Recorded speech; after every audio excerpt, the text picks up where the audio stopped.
Go. Sloppy Joe stuffed peppers. So I have taken some peppers that I've cut in half and I've boiled them in water, not for a very long time because you want them to stay whole.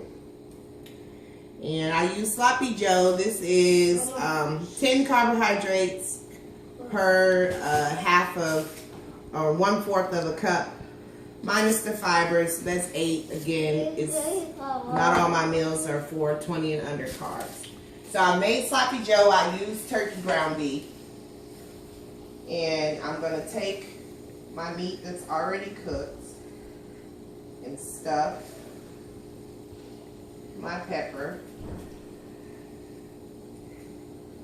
And then I'm going to add cheese.